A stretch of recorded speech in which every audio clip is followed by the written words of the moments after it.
And welcome. Good evening. Thank you for joining us.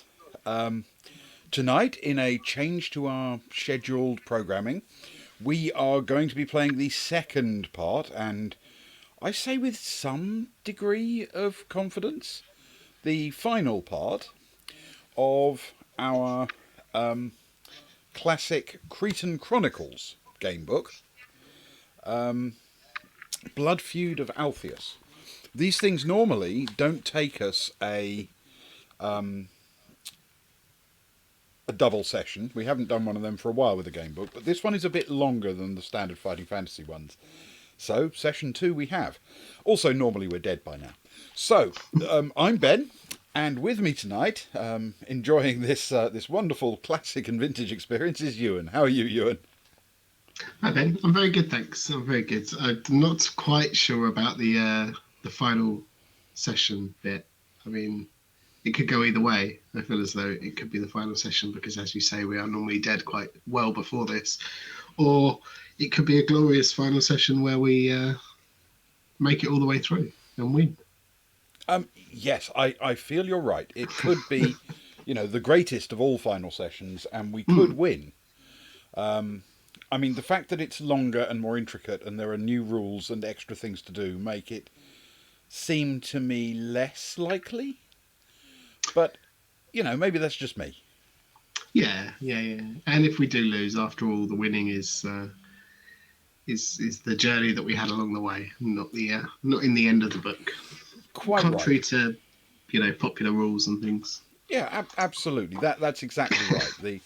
The winning is, as you say, the the journey. So I can't actually remember all of the details of the story thus far, except that we are a couple of ancient Greek heroes from the sort of Greek heroic age, the Bronze Age, and we are setting out to carry out a great quest on behalf of gods and things like that. In fact, it might be helpful to read the back of the book, to be honest. This would be a good one. So, mighty Theseus is dead. Felled by a treacherous blow in the labyrinth of King Minos, your brother Theseus lies dead and unavenged. The spirits of your ancestors cry out from Hades in anger, and Hermes, the messenger of the gods, appears to speed you on your way. For you are Altheus, the brother on whom this heroic task falls. You thirst for action. You must travel across the wild seas and lands of ancient Greece, battling with demons, mythical creatures, and powerful leaders. Brave Altheus, will the gods be on your side? So far, it's a mixed bag. We have a patron, Poseidon, who was very useful when it came to crossing a little bit of sea. And Hera is on our side, but Asclepius and Demeter have rather backed out of us, haven't they? Yes, yeah, to say the least. Yeah. So it's a mixed bag. On the plus side, and I really don't feel I can stress this enough, not only are we not dead yet, we're not dead yet even though this is session 2. Yeah, which feels like an achievement in itself. To be honest, I'm quite confident, especially after we'd had a few that were over very quickly in quick succession. Yes. So it's nice to get our teeth into the core of a book Yes. for a Right. change. So with that in mind, perhaps it's time that we actually made a vague attempt at playing the game in question, in the off chance that we can somehow make it through to the end, at least the end, even if we die horribly on the way. Yeah, So yeah. we're in paragraph 230. At length you reach the slope of the hill on which the citadel stands. Oh right, this can't be good. There's a citadel. This could be over really fast, actually. It is steep, and you're forced to stop several times. The houses here are much older than those below, and their denizens richer, but nowhere here can your father's palace be discerned. You reach the summit and pass through the gates, where the guards stand with great body shields and ceremonial armour. They do not stop you. You clamber up the wall on the other side of the gate to get a better look at the city below. Go to 49. That's good. We've made it to a completely new paragraph without dying. It's a good start. Yeah, I was a little bit worried that it was going to be a really short stream and we were just going to just going to read a death paragraph and that was going to be it. No roles or choices or anything. The city of Athens laid out below you is magnificent indeed. How much greater, you muse to yourself, must the entire earth seem to Zeus, sitting on his Olympian throne. Yet Athens must be by far its fairest city, second only to the divine realm of the gods. Temples to all the gods lie below, evidence of Athens' devotion to the Olympians, but naturally, the greatest of them all is that to Athena. To one side of this, on the outskirts of the city, lies the palace, the sun reflecting off the walls, damp with the rain of the storm earlier. You hurry down the hill, eager to reach your destination. And we go to 236. We're flying through these. This is going brilliant. Yeah. Okay, now this one is an italicized number. So we can, if we want, look 20 paragraphs ahead and get a clue. But let's find out what it says first. Through the winding streets you rush, and at last come to the palace. A spacious colonnade adorns the front with columns of marble. Baskets of flowers around the door fill the air with a sweet-smelling fragrance. At the gate stands a guard, forbidding entrance to all unauthorized people. He looks hot, clad in armour and carrying a short spear. You approach him and demand entrance, but he simply looks at you sidelong. "What is your name?" he sneers. Now we can claim to be Strikon, we can tell him we're Altheus, or we can say Periphas. Or we can go for a hint.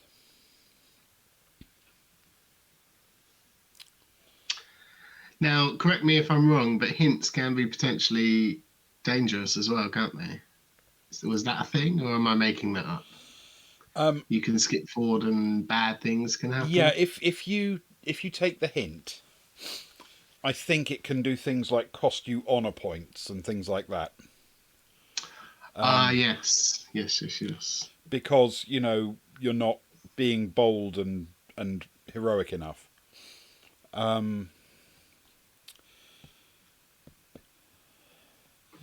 I mean, I think we're kind of the disenfranchised son of the king, but we're still the son of the king, right? Yeah. Oh, I don't know what to do. Be honest, is that what you're saying? Yeah, that's what I'm saying. The problem is don't know who I am. I don't know who the others are. So one of them could be some notorious rebel who immediately gets us stabbed, and another one could be a great returning hero that gets us welcomed or something. But yes, this should be a "don't you know who I am" moment. Yeah. Oh. And to be fair, Socks has arrived now, so it's okay to die. That's true. Let's try our own name, see if it opens a door. Yeah. Altheus 328. This could be very bad. Sounds like a Bible verse. Altheus 328. It does. Almost.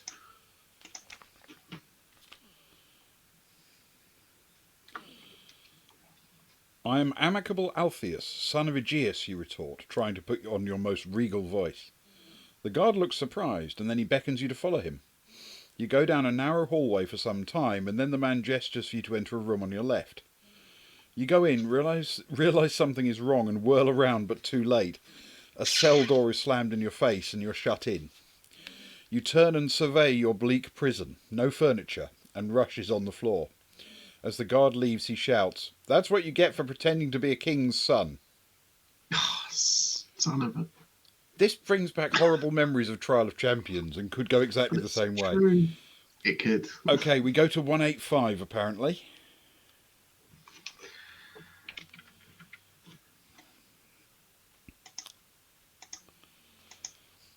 You sit depressed in the cell for what seems like hours. You do not know when you'll be released, or indeed whether you'll be released at all.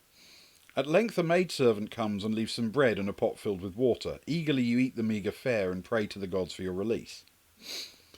If Aphrodite is your patron and you desire her help, turn to 491. Otherwise, turn to 54. She is not our patron. We went with Poseidon, which was arguably foolish since we were heading to Athens, but nonetheless we did it. Yeah. However, this one is also italicised. We could take a hint here. Ooh. What do you think? I mean, it feels like we're in a bit of a tighter spot. And let's be honest, we're in jail, so honour is... Well, I suppose it could go either way. You know, we were being truthful. But Yes. Nevertheless, here we are. Let's take a hint then and see what it says, because even if it costs us an honour point, at least we'll know what we missed, so to speak. Yes, yeah. Okay, let's try that. So we'll take a little look at 205 and see what 205 says.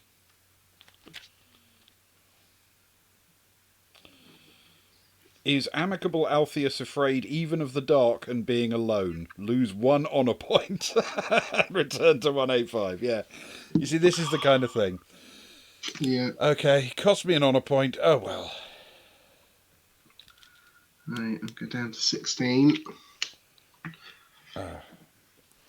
Okay. Then turn to 54. That's all we can do.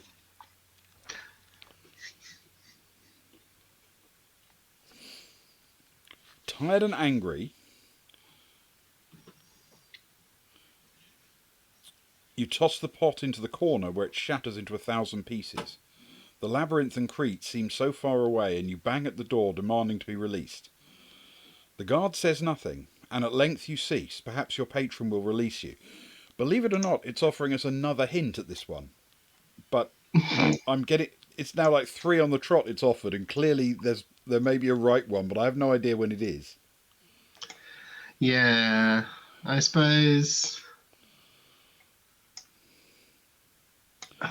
The other thing is it can only offer us a hint, so whatever it says, ultimately, we're still going to have to turn to 569. It's just whether there's information that will help us. Yeah, or have we crossed a hint where if we skip ahead it says that we can turn to another one yet? Maybe. Because all I'm thinking is that we learned something about where the pot hit the wall. Potentially, that's the only real thing that happened. Yeah. I don't know.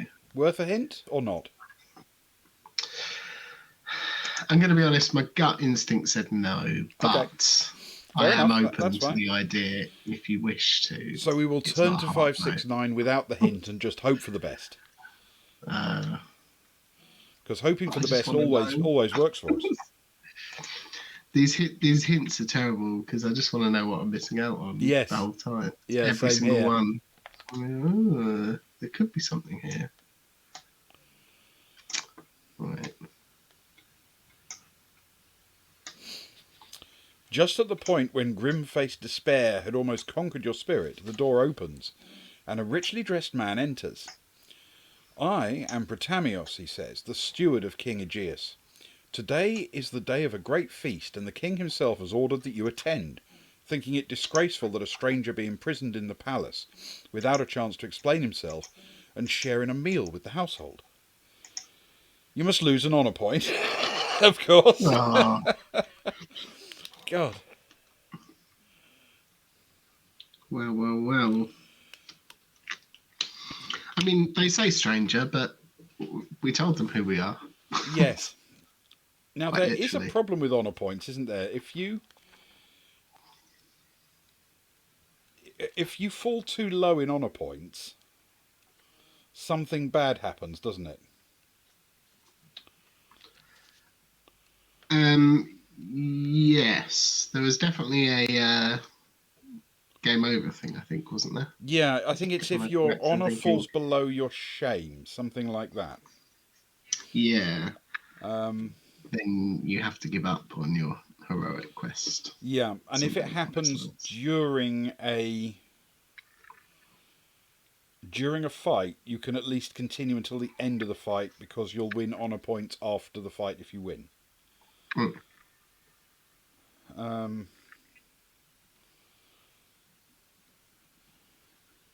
Yes. So you will, yes, you will die effectively if your shame gets above your honour. So my shame is 3 at the moment and my honour is 18. You're better off than I am. I'm on 3 and 15. Ah, okay. So must lose an honour point, which I've just done, and go to Yeah. 350.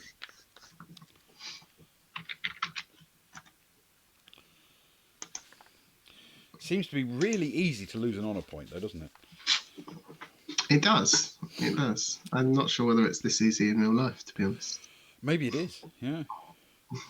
You Who soon arrive knows? at the king's great hall. At one end of a vast table, Aegeus himself is seated, his nobles beside him.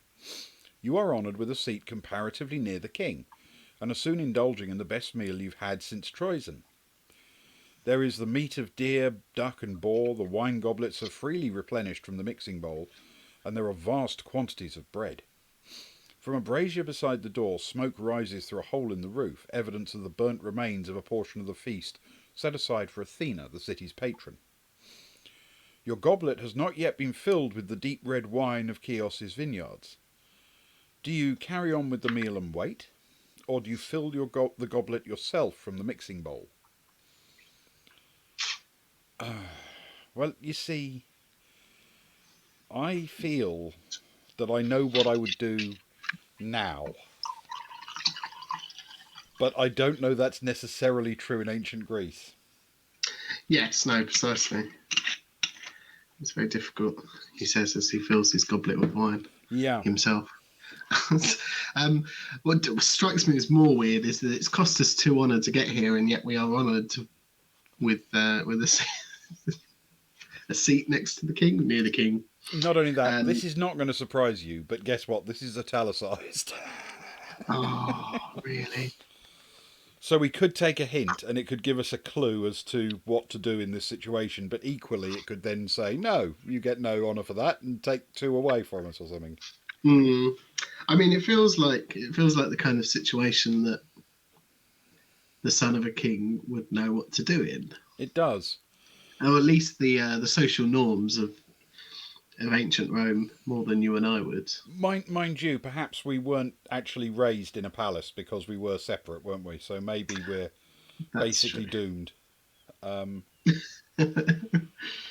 Yeah, it's so difficult to make an educated guess with these because you could see how it could go either way quite easily. Yes, especially that this book gives you two wrong choices. One of them being ask for a hint if you don't know what to do.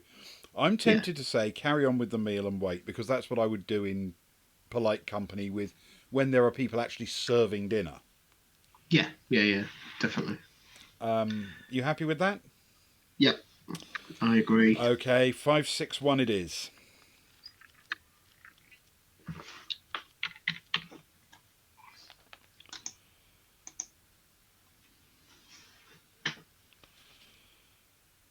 Okay.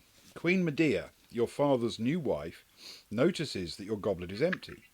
Stranger, she says, let me fill your cup. With this she stands, a woman of medium height, now rather overweight, but clearly once beautiful. She takes your goblet aside and fills it from the great bronze mixing bowl. If you are in favour with Dionysus, turn to 286, otherwise 132. We are not in favour with him at all. In fact, we've never met him. So I'm afraid we have to go to 132.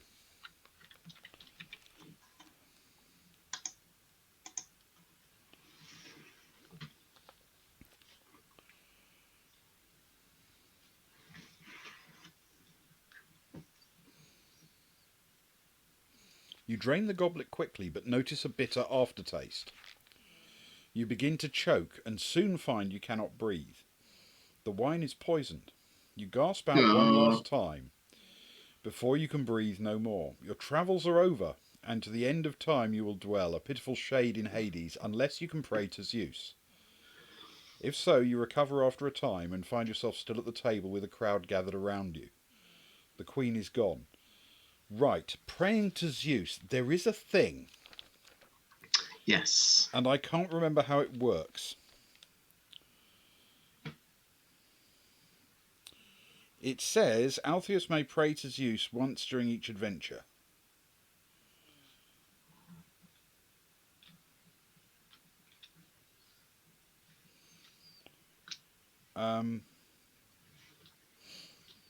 I don't know. I don't think we've had to do that, have we? It feels like the kind of thing that I would write down. Same here.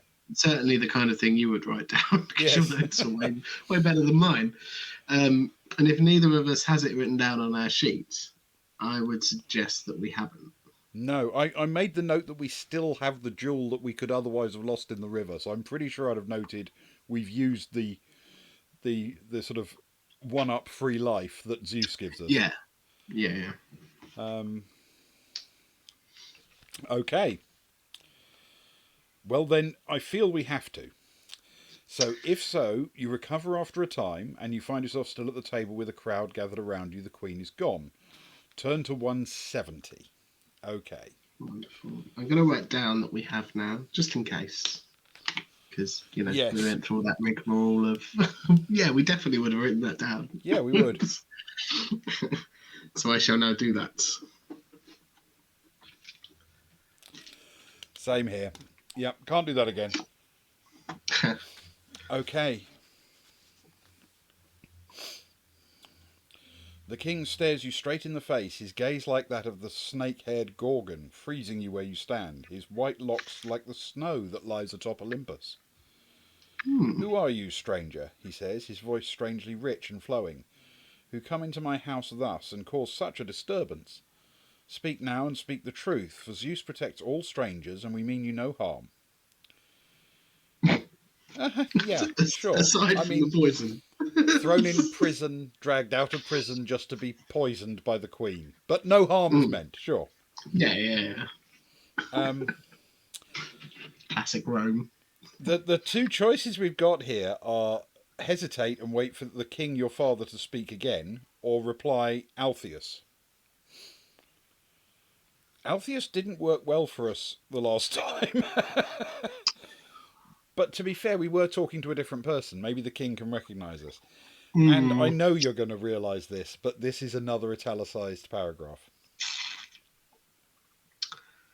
Oh, it seems quite, I don't know. If they don't recognise us now, if you don't know me by now, will they ever know us? Oh, God. Yeah, I mean, I feel that don't you know who I am doesn't work as well against kings as it does against gods. No, or your father, to be fair. Yeah. Or one's father, to be fair. I kind of want a mirror, though. I would just want to look in the mirror and see whether we're missing something, like we look completely different, I suppose. Yeah, it could be. Time may have passed. I mean, we all know the Odyssey, don't we? Yes. Do you want to take the hint then and see what it says, or do you want to just wait or jump up and identify yourself? I'm tempted to take the hint on this one. All right, let's try I said that last time. I mean, it may cost us a couple of honour, but it's not as if we don't have honour to burn, right? No, and we just survived the poisoning, so... Sure. And there's got to be some enemy to fight soon that can give us our honour back. Yeah. Could well be the entire massed armies of well, yeah, after all. At this rate, it certainly could. Okay, let's try it. 190 will be the paragraph for the hint. I won't jot that one.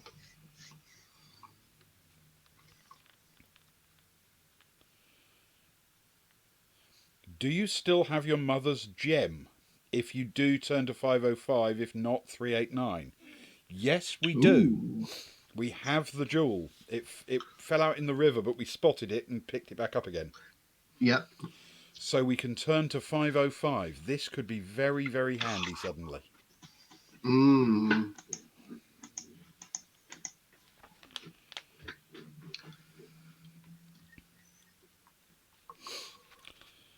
Feeling in the pocket of your tunic, you find the gem your mother gave to you when you left Troezen. You hold it out to King Aegeus, who looks at it astonished. I am Altheus, you say, and this is the proof. Aegeus's regal posture relaxes and he smiles. I welcome you, my son. Come at last and unawaited to the palace of your father. Go to 50. Okay. I mean, it took a This feels faff, good. but we got there. Yeah, Unless we it lost just a means bit someone's more. going to poison us again. But, you know. Yeah, that could very well happen. Aegeus' expression turns from one of joy to seriousness. This is an opportune time that you come, for Athens is beset by an ancient peril. Each year we must send 7 young men and 7 girls to sate the appetite of the Cretan Minotaur. You, my son, must be our emissary. Yes, I follow the logic, but am I not right in saying that the last son you sent as one of those was then murdered in Crete? Mm. Yeah. I shall send you to Crete with messages and a gift for King Minos, demanding that this terrible tribute be relaxed, and that he accept gold and silver rather than the flower of our youth. For the one for of the one we have abundance, of the other little and beyond price. If he will not accept, there will be war between our states. General Eticon, a bluff bearded man, interjects, and you must bring back all the information you can in case the worst occurs. Yet in his bloodshot eyes you can see that this is a prospect he rather hopes for than fears. Come, continues Aegeus, and walks over to a doorway leading out from the great hall. I will draw up the documents. Do you wait in the hall for Aegeus to complete his task, or do you leave the gathered assemblage and follow your father? Well, this feels like an obvious one. He did literally say, come. Yeah.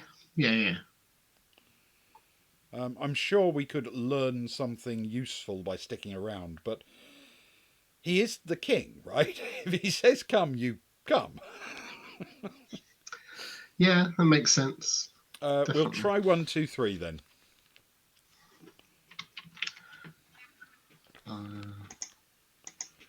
Good. Got a good feeling about one. Yes. 1, 2, 3. Did you say? 1, 2, 3. Yes.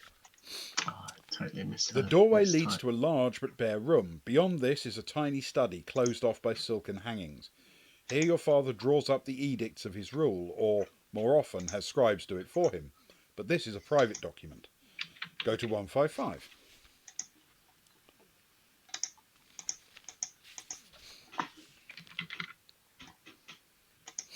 The king seats himself at the table and speaks once more. Altheus, he says, there are things I must say to you that I could not say before the nobles of the city and visitors from afar. Minos is an implacable man, and I fear he may not accept our offer of tribute. Were the Minotaur to be killed, however, he might see the wisdom of an alternative course. I see where you're going, Dad. Or even be too weakened to attack Athens again, for it is said that the presence of the beast in Crete gives divine strength to their armies. I will give the captain of the ship which bears your instructions to journey under a black sail. If you succeed, change them to white, and I will know at your coming that you have succeeded. Be swift, for already discontent grows daily at the sacrifices, and my guards have dispatched 5 men to the care of black-hearted Hades. Yet before you go, there is one service I must ask of you.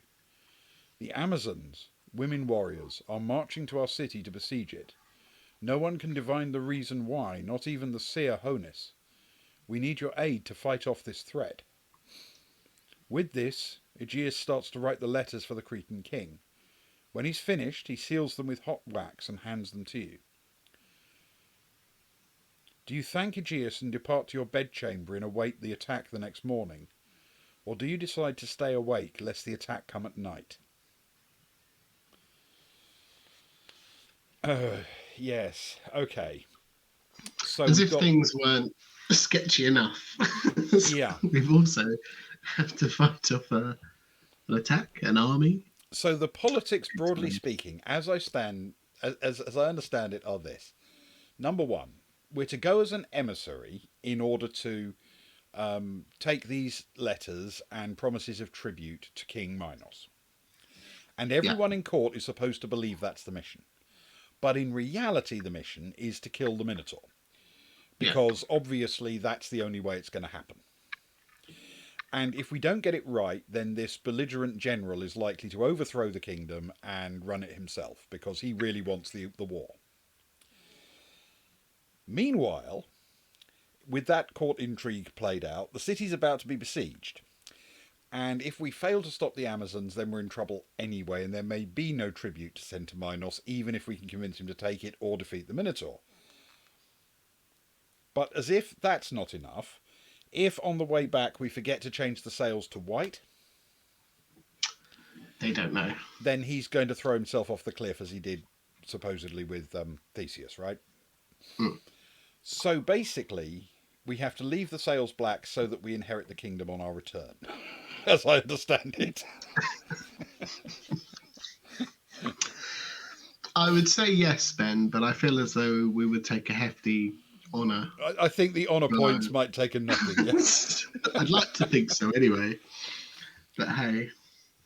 I mean, maybe I'm missing the point here, but if these warriors are a bunch of wild women, isn't it more likely they'd attack at night rather than follow the sort of traditional let's meet each other after breakfast on the field of battle thing?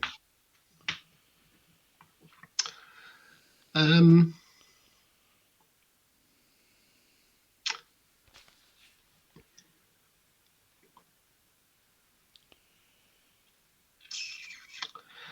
don't know.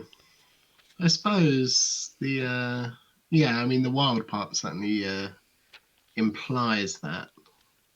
Also, this is italicised, of course, so we do have a third hidden option. Nice. I'm tempted to stay up. Yeah, me too. My instincts say, let's stay awake. I'm sure there's honour to be had in staying up all night and yeah. And if we need to sleep, we can always sleep on the crossing to Crete, can't we? Yeah, that's true. That is true. All right. We will stay awake lest the attack come at night. Fair enough. 497. Unless, of course, you want to italicise. Well, I am genuinely curious what you get for each of these italics. That's the problem. But it seems to punish you for wanting to know that. There's a sort of Pandora's box aspect here, where if you open the box, it kills you. Yes. Yeah, this 497. Cool. 497. You stay alert for some hours, but there is no sound save for the screeching of the owl as it breaks the back of its tiny prey. At length you succumb to soft-tongued sleep, gentle persuasion. Go to 411, so I'm betting we're basically screwed here now. You wake up late. Wake up late, the fight's over and you're all dead.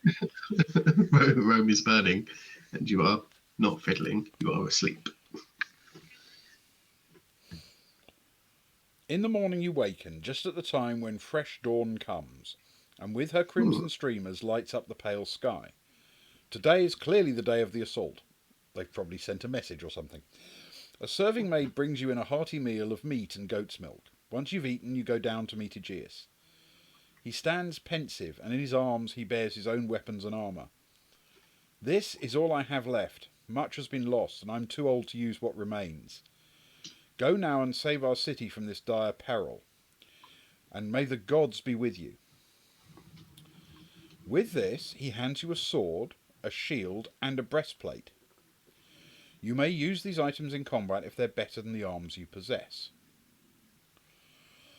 Okay, so we have a sword which is Might 3, Protection 0. Do you already have a sword, do you? I have a spear. Oh, okay. What's the number on the spear, the might number? It is less, it's 2. Okay. So, at least now both of us have a weapon. A small shield, which is Might 0, Protection 2. and a breastplate, might 0, protection 2. I have a helmet which is protection 2, but I'm guessing you can wear a shield, a helmet, and a breastplate potentially. So if I take the sword, do you want the armour? I have a shield. Or do you have a shield? Yeah. Then So if you want that, if I take the shield, then that will. yeah. Okay, if I take the shield, that's protection 2. Okay. Then there's a sword which is might 3, and a breastplate which is protection 2. So can you use the breastplate? Yeah, I'll take the breastplate because I have nothing Okay. in what I Then guess do you is want to hold effectively on to your spear or take the sword? The sword is slightly better, and I'll take whichever one you don't need because I'm currently unarmed. Oh well, you take the sword then. My base might is 4. What's your base might? 6. Okay, then I'll take the sword then because I'm a bit weaker. Oh no, sorry, my base is 4, but Oh, okay. yeah, It doesn't make any 2 difference. is currently 6. Yeah, so it's fine. You take that one because you've been going without for so long. And I will Okay, increase my protection by 2. which means you've got increased protection by 2. Yes. Yeah, And perfect. I now have extra might 3, and I've also now got a shield. Nice. Brilliant. Okay. This is very Although I handy. feel it's setting us up for tough times ahead. Yeah. Now here's the downside. We have just walked past that room in a video game where there's an infinite number of med kits, haven't we? Yes, yeah. Yeah. And lots of ammunition. And we're going to need it. Yeah. So it says, if you've been told the reason for the Amazon attack on Athens, turn to 548. I don't think we have. I've got no note about it, and I have no idea. No. If Hera is I your would. patron and you desire her aid, turn to 386. Sadly, though we are in favour with Hera, she is not our patron. Mm, Otherwise, you must go and join the fray at once, go to 102. Still, there could be honour to be won here if we live. yeah, and being in favour with Hera may help if we get in a tough spot. You never know. It's always possible. Okay. Now, fully armed, you take a moment to pray to your patron before the battle. Then you climb to the top of a high mud brick tower at the edge of the walls to survey the battlefield. The two sides, Athenians and Amazons, are drawn up for the battle, their standards waving in the dawn breeze. For a moment there is silence, like that before the tempest, and then they clash. And it is as when two rivers in winter spate run down from the high hills and throw together at their meeting the full weight of their water.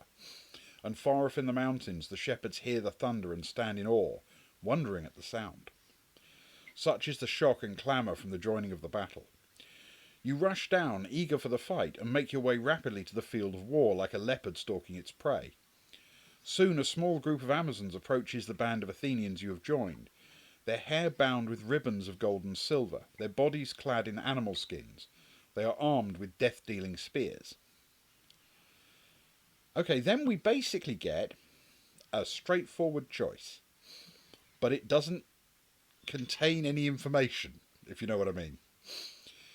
We can attack the Amazon wearing the lion skin, the leopard skin, or the bear skin. That's it.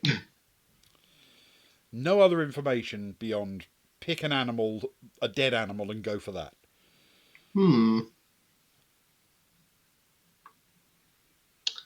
Well.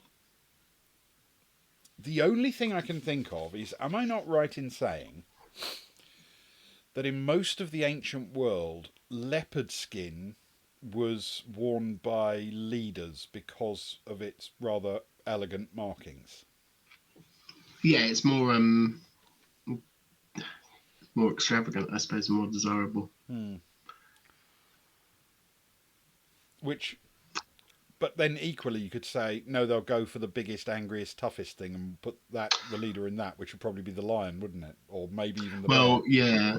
My thinking was which one's the toughest to kill, because chances are that's the toughest person.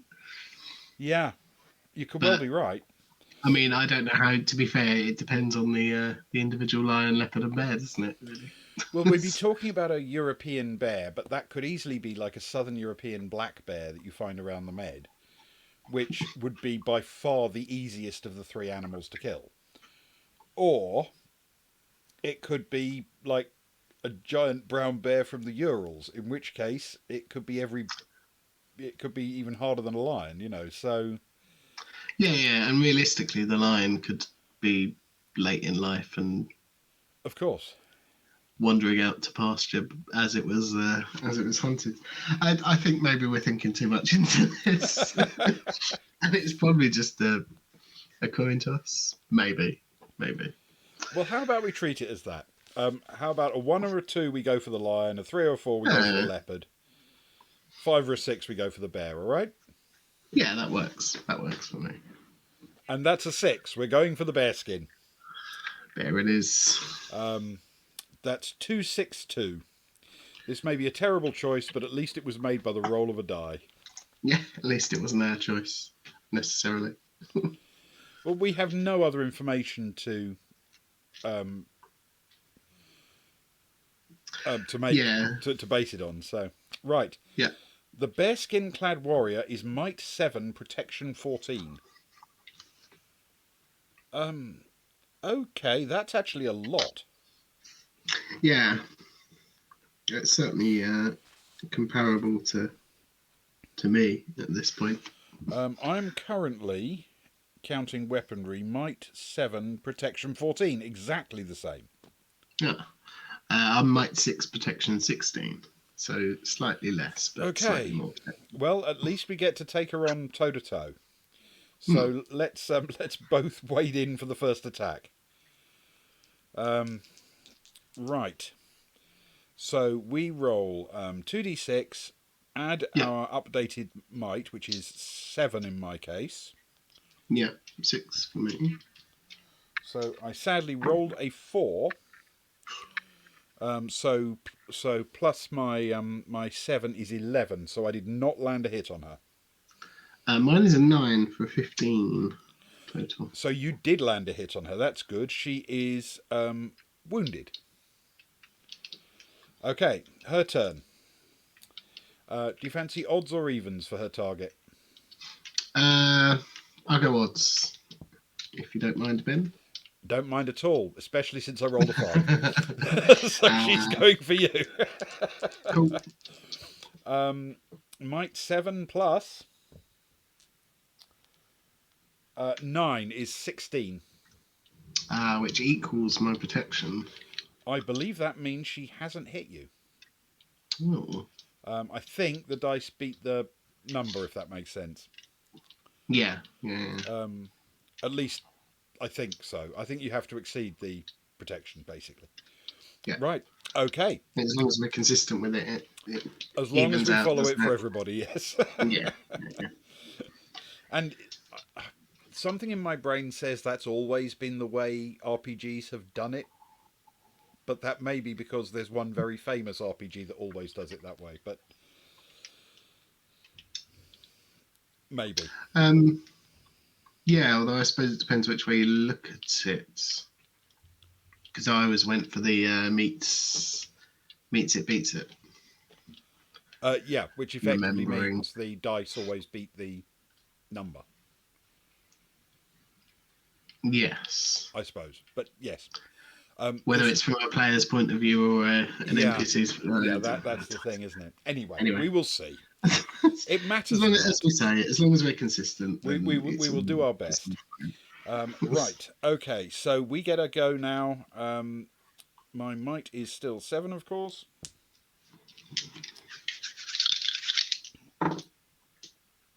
Okay, that's a little bit better. I rolled a 9 plus 7 is 16. Very good. I rolled a 9, a different 9 this time. Plus 6 is 15. Okay. with her protection being 14, that means she is done. She's gone from wounded to seriously wounded and then to, dead. However, it says we don't actually get to do that because it says if you die, do this. If you retreat, do this. If you surrender, do that. And if you seriously wound her, do this. So obviously it's seriously wound. She does something. So let's find out. 375. We've seriously wounded her. 375. Good work.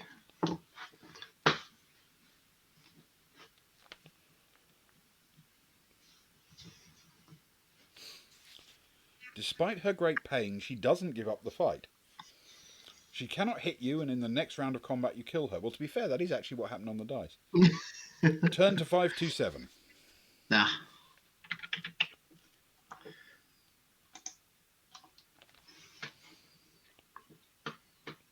Right. You may have 3 honour points for your victory. That's useful. Ooh, that is useful.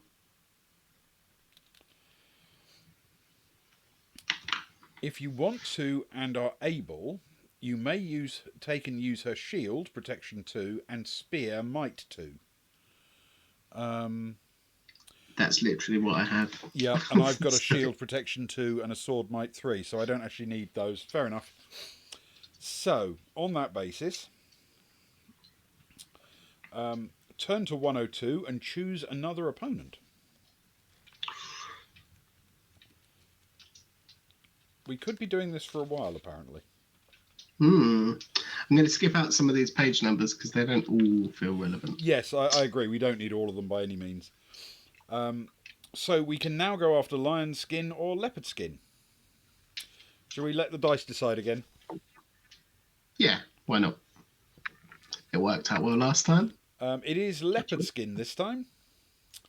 1, 2, 4. We'll write that one down though, just in case.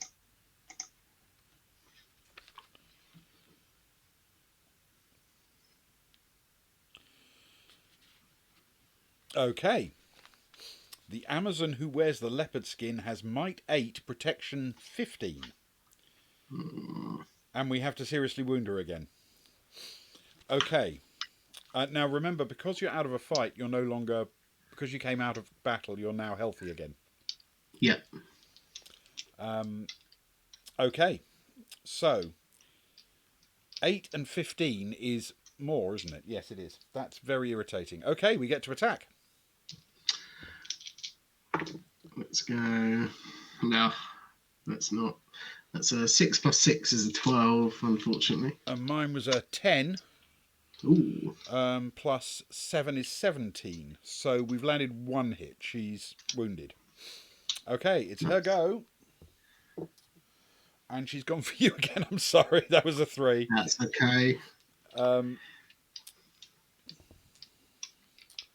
That was a 3. Plus 8 is 11. Which does not make it. Excellent.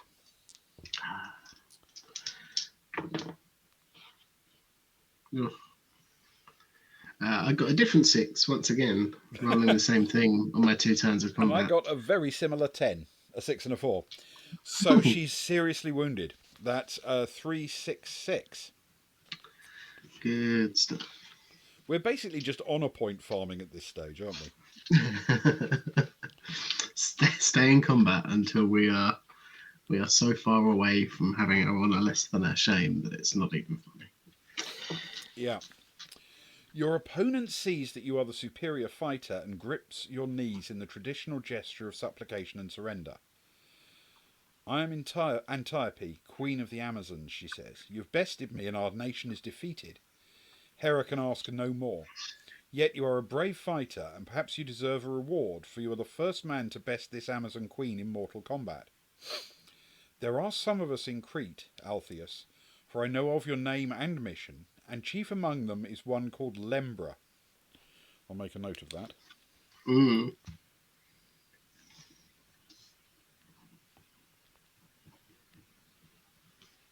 Okay. Speak to her of what you've done and mention my name. She will be obliged to help you. Okay. What was the name again? Sorry, Ben. It was Antiope. Thanks. Okay. It says then the choices we have is if you kill Antiope, now she's told you everything, turn to 454, and if you let her go, turn to 529. I'm pretty confident I know what honour points are going to demand here.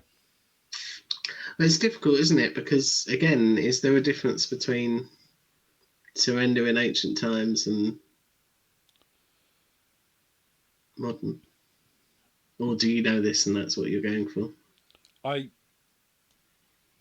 must confess, I know that in actual Hellenic Greece, you'd take the surrender and slavery of people before you'd kill them.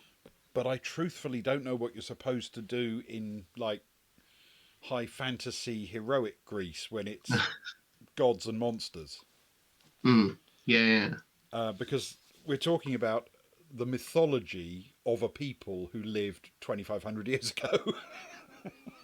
Yeah. From the perspective of somebody who's written a book. Yeah. That's realistically.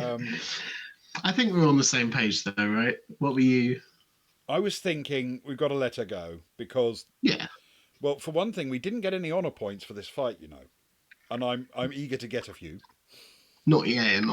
But But if we yes. let her go, maybe we'll get some. But Yeah. also, she did say, I mean, she did actually do the gesture of surrender thing, and so her Yeah. armies put their weapons down or whatever, presumably. Mm-hmm. All we really need is for them to not attack Athens anymore, don't we? We don't need anything else. Yeah. Defend Athens. Okay. Yep. I'm with you. We will let her go, turn to 529. If this turns out to be the wrong choice, it's the wrong choice. Oh, so But I feel good about it. So help me, Book, if this is a bad choice. To confirm her supplication, the Amazon Queen gives you the jewelled brooch from her shoulder. If you see Lembra, this will tell her that you are my friend. Useful. Yeah. Jewelled brooch.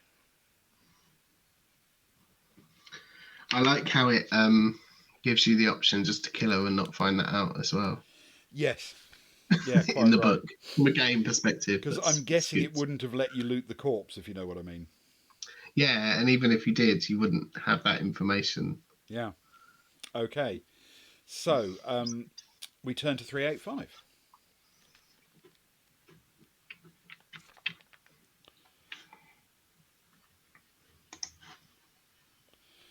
The Queen leaves you and goes into the fray like a she-bear anxious for her cubs. Within a few minutes, the Amazons are in retreat, and like the tide that ebbs from the storm-battered shore, leaving the debris of its coming, they are gone to their far-off haven. Their duty to the Divine Queen fulfilled, their obligation gone. Have 6 honour points for such a victory. Ooh, Wow. nice. There's some good prose in this as well. Yeah. I like the dramatic. And go to 283. Excellent. I feel good about that.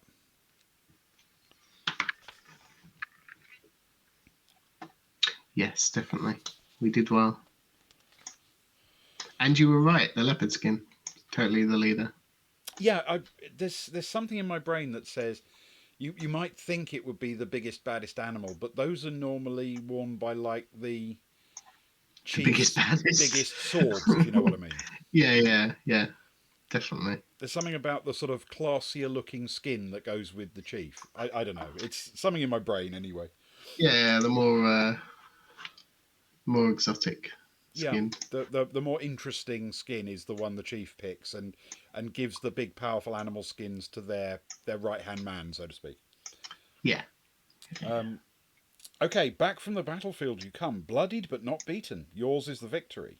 You come to the great feasting hall of Aegeus, where most of the warriors are gathered, mourning the dead, but rejoicing in their hearts that the warlike Amazons have been thrown back to their ships. In the background, servants scurry to and fro, preparing a victory feast. The gathered company cheers you for your part in the fight, as men at oars cheer the helmsman who has guided them safe through the jagged rocks. Go to 441.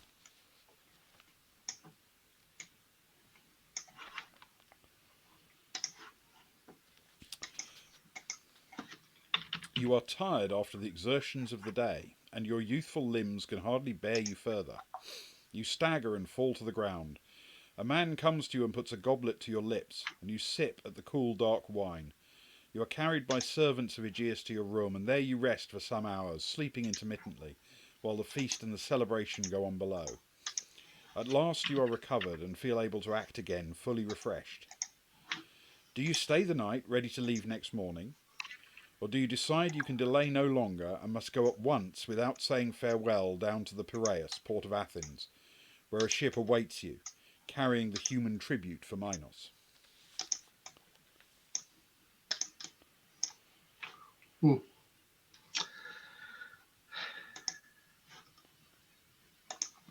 Hmm. Again, this feels like another one where I'm not quite sure we've got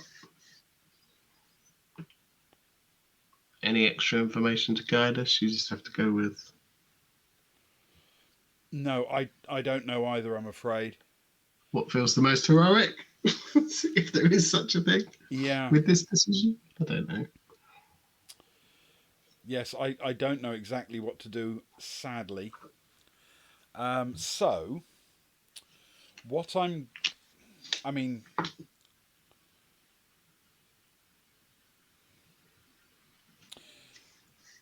it does offer us some italics here, though.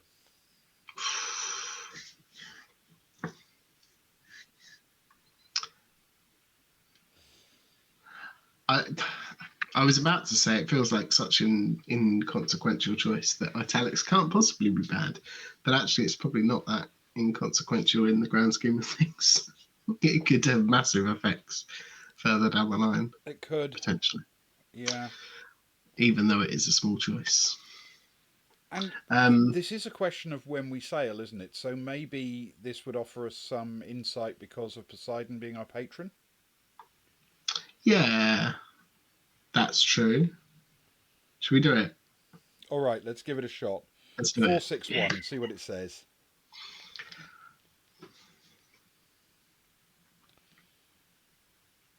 Your weariness has befuddled your brains. There is nothing to fear. Lose one honour point and return to 441. Really? Really, book? It's going to be like that, is it? It is determined to teach you not to go to the italics, isn't it? Just Yeah. absolutely clear that going to the italics is a bad thing to do, and you should feel bad for doing it. Yes, and I do now. Although, you know, net gain tonight was still up on honour, thanks to the defence of Athens, Yes. Yeah. probably. Okay. So, with that in mind, I guess what we have to do, and it is just a guess, is we probably need to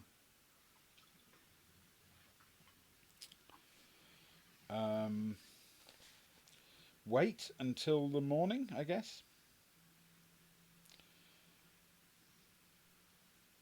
There's nothing to fear. I guess that means stay the night, ready to leave in the morning. Yeah, I mean, it feels better to set off at morning and have a Yeah, light day's worth of sail. I mean, given the fact there are no, though I'm sure the people know the waters very well, probably. And but we are also leaving a big old light port, is aren't we? yeah, light is your friend.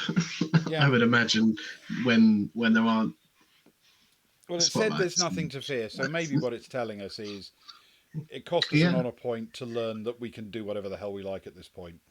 that's true. That's very true. So let's leave in the morning, Yeah, 476. yeah. I was hang around for a spot of breakfast, get some brunch, obviously.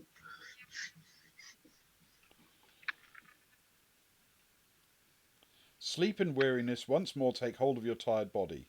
At last you open your eyes and find that your surroundings have changed. You're no longer in your bedchamber at Aegeus' palace. If you're in disfavour with Hecate, go to 585, otherwise 612. We are not in disfavour with Hecate, so 612 it is.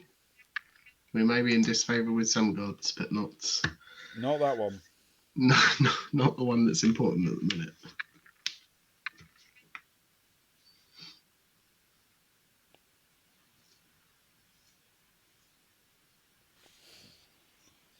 You seem to be in a dark corridor. A torch in the bracket on one wall casts a baleful light, but only reveals the passage stretching endlessly onwards, punctuated by openings to the left and right. Further and further you wander, frantically seeking to escape from whatever place the forces of darkness has cast you into. From time to time you hear a sound like footsteps and hurry faster, as the man who thinks his enemies follow but can never turn around lest he confront them. Something shiny glints in a corner. You stoop to pick it up, and hear a great roaring from behind. You scramble around and see there a great bull-headed creature, its horns poised to tear out your throat and your great-hearted spirit. Go to 337. Oh, we're in a dream sequence. Maybe. It's so good if we are. A bit of foreshadowing is so good. I thoroughly approve. Sweating and trembling at the terrible experience you've just undergone, you open your eyes, only to find that you are still in your bedchamber. Could this be a message from the gods, a dream sent from high Olympus, or perhaps from the dark depths of Hades? You rise and don your armour. For it is now dawn, and crimson trails light up the early morning sky. It is time for you to set off for the Piraeus. You stay only a short time to say farewell to Aegeus, and documents in hand, you set forth on the final stage of your journey to Crete. At the gate, the guards salute you, but after a while you become lost and have to ask a peasant the way to the harbour. Go to 142. I like how it gives us a battle where we can feel all good and important and honourable and high and mighty, and then reminds you actually you're just a person and you get lost in the harbour. You're still this random wandering idiot who can get lost at the moment's notice. We won't get too big ahead. Don't worry. It's about right. At long last you reach the Piraeus, the well-built harbour of Athens. A host of people are assembled there, busily loading and unloading goods from the islands. Your ship is obvious, a great but weather-beaten pine vessel with sails of deep black, draped in cloths of black, its crew dressed in sombre robes.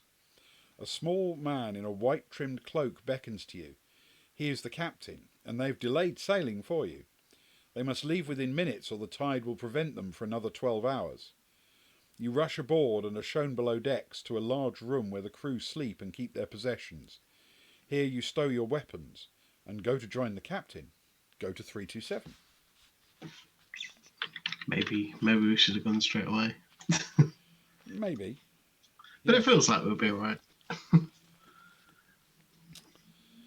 The ship has already cast off, and the rowers are at their benches, heaving hard at the smooth wooden oars. The overseer has no whip, for all are volunteers, but a regular beat is struck on stretched hide drums. The Athenians destined for sacrifice speak little, keeping to themselves, but every so often cast you hopeful glances as men appealing to high Olympus for succour. Altheus, breaker of horses, will save us, they say, or Altheus will storm the great walled citadel of Knossos and bring us back to Athens. One girl looks remarkably like your mother, Aethra, and puts you in mind for the moment of the home you left so many days ago. The voyage continues, and the sun and moon take their turns at lighting up the weary world. Sometimes the ship goes under sail, at other times oars are needed. You're seasick often, as the swell rocks the boat, and so unable to help in the necessary tasks of the journey. Your stomach feels as if trampled by the Marathonian bull. Your head reels as if being caught a glancing blow by a straight flying spear. You are dimly aware that the ship, having hugged the coast of Attica, now approaches rugged Chios.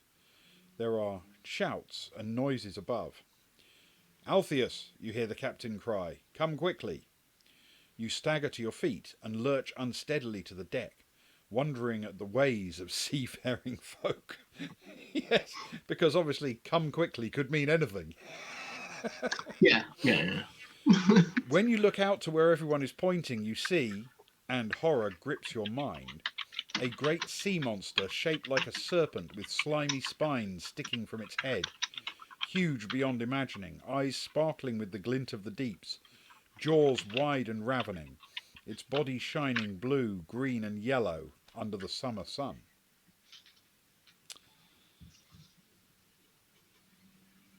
I think that's a good time to take our break. I think that's a glorious time to take a break, so that Ben and I can prepare ourselves for what feels like an escalation. We've had no massive monsters as of yet, have we? No, we fought a few battles, but they've been Hmm. brigands, soldiers, Amazons. I think this is the first sort of mythic beast we've had to face outside of a random encounter in a dream. Yes, Yes, and also we're on a boat, just to we are. make things slightly easier It does make for things everyone. easier because of Poseidon. But though, yeah, that's true. That is true. If we hadn't have chosen Poseidon, though, it would Yeah. certainly add an extra dynamic to Well, I things. mean, Anyway, I'm sure it will come in handy, but that doesn't mean we won't have to fight. And at least, I mean, you never know. We may honour point farm him. yes, surely there's lots of honour to be gained here. There must be. What And was the description again? What are we fighting? we Sorry. are fighting a great sea monster shaped like a serpent with slimy spines sticking from its head, huge beyond imagining, eyes sparkling with the glint of the deeps, jaws wide and ravening, its body shining blue, green and yellow under the summer sun.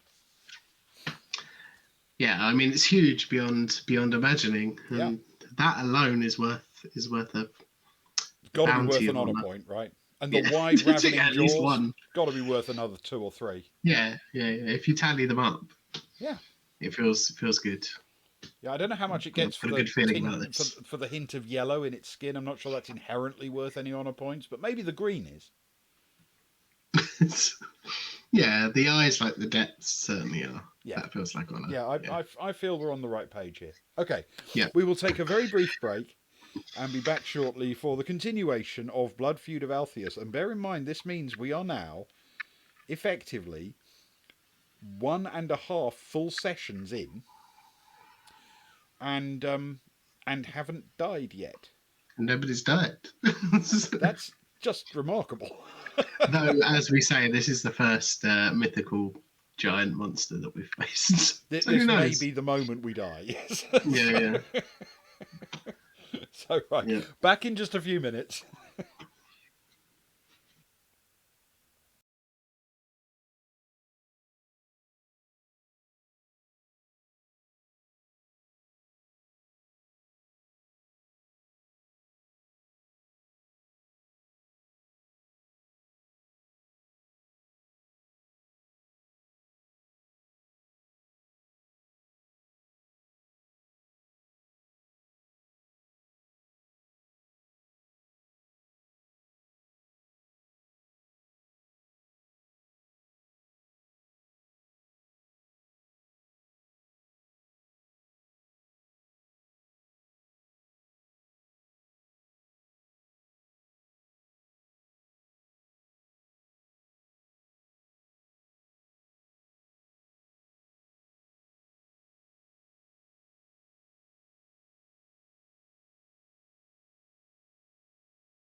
And we're back.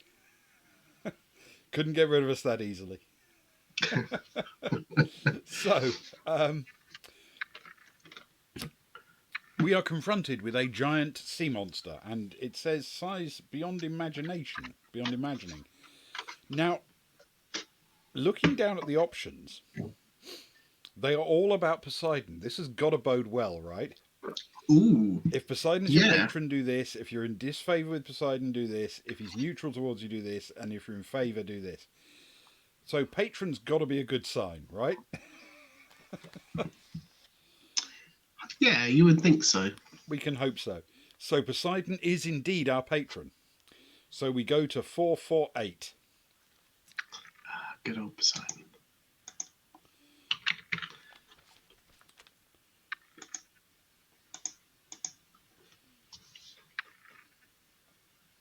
Oh, right.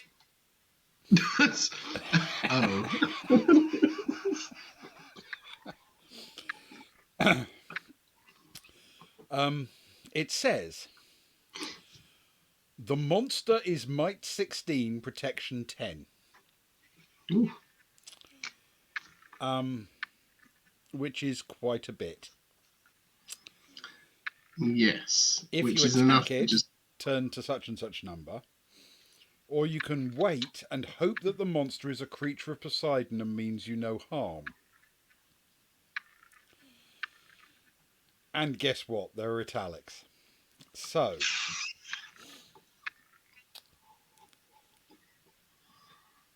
if we attack it, we have to fight it, and that's might 16, protection 10. Yeah. Which is a hell of a lot. Yeah. I mean, it hits me on anything apart from a 2 and a 3, which is an automatic miss, you said, right? Yeah. And to be fair, the 2 and the 3 would be enough to make it hit me. Yes, same here. It's kind of guaranteed. With my protection being 12, 14, including all my armour. Yeah, with might 16, it's going to it hits me on everything except a 2 or a 3. Yes. Yeah. I mean, without trying to overly game the game, a 10 isn't too bad. No, it isn't. It's certainly achievable. Oh, it's not unbeatable. It's just this feels like a place we might want to take a hint just in case it'll give us a clue. But yeah, I have a horrible feeling it's going to say either you hesitated and now you're dead, or what kind of a hero are you? Kill the damn thing, lose 5 honor points or something. Yes, though I feel that's equally as at this point. That's very likely for no reason other than the game is out to get us. Obviously, yeah. That's why we're playing the thing. But I feel that the fact that we turn to Poseidon is our deity should weigh somewhat. I'd be really curious as to see whether the other 2 options had the same choices but with different paragraphs going to it. Yes. Because that's what I'd do. I'd be like, oh yeah, you can take a hint on these other 2 options, but if your deity isn't Poseidon, then it's not going to work out as well for you. I feel as though we're in good stead here, I guess. Is so what you I'm think we should say. take the hint and see what it says? Yeah, let's do it. Let's do it. 4, We've 6, come this far. 8 we need to take a look at.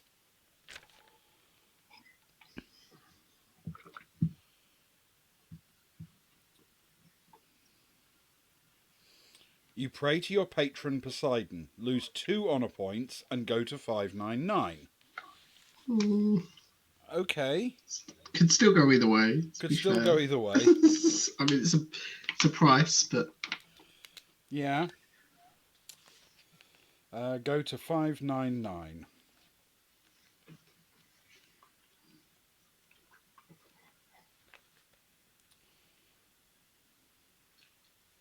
I like that the hints take you other places as well. Yes. Yeah, that's good, isn't it? You'd get. Yeah. Poseidon, lord of the oceans, arises from his depths, trident in hand, glory radiating from the very waters that fall from his back. He raises a conch shell to his lips and blows. At the sound of its master, the beast whines, coils its tail around his neck, submerges, and is gone. Altheus, booms Poseidon. Afraid of my little pet? Still, you always did scare more easily than Theseus. Watch you don't disturb anything later on. But then I suppose they might not eat heroes. With a last sarcastic glance, Poseidon is gone, back to the feast with the daughters of the ocean, from which you disturbed him. The crew, captain, and Athenians are amazed at your summoning of the god. Hopes raised, the oarsmen go back to their benches, glad that they have a true hero aboard, but perplexed at the words of the god. Yeah, because summoning a god who comes and then mocks you is weird, right? Well, that kind of feels to me as though we've got a really good relationship with It this god. does, Because yeah. personally, I would mock people I'm friends with because I'm friends with you. If I'm Absolutely. not friends with you, I'm not gonna say something mean and mocking. But if we're well acquainted, it's far more likely. How much honour do we get, Ben? We've got to get a load of honour for summoning a god, surely. Sadly, Surely. it does imply that it cost us a couple of honour. Oh, okay. Oh well, 349. I suppose we were supposed to just trust in Poseidon and the pet wouldn't attack us, but it was a very, very big pet.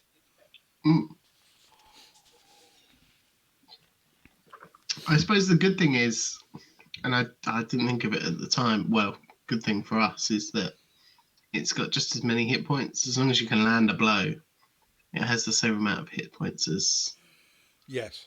Potentially, unless there's another paragraph, numbered paragraph that adds to it. As far as we know, I mean, it would have been just 3 knocks and it's out, or even 2 and it runs away. But the downside, obviously, is that it might say, after you've landed 7 hits on it, turn to such and such. Yeah. Or, something like that. For the next day and night, the ship is driven by a great heaven-sent storm through the deep-running waters of ocean, and its timbers are broken. 3 oarsmen are cast into the black whirlpools, never to return to the world of mortal men. Of this you see little, Altheus, for you are too ill. Perhaps your passage would have been eased if Hermes the messenger had granted you the use of his feathered wings to fly to fair Crete. At last, the ship, battered by storms and serpent, arrives at Kithnos for repairs and to take on fresh water to slake the thirst of the tired seamen. You emerge onto the deck, but are carried down the gangway to the harbour, while the crowds look on at this strange ship from Athens. You slump down beside a pile of well-woven baskets, and an old woman revives you with a bunch of grapes. So, we can accompany the captain around Kithnos.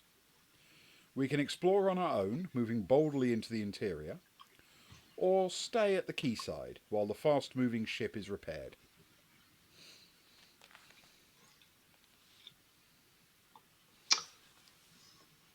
Well,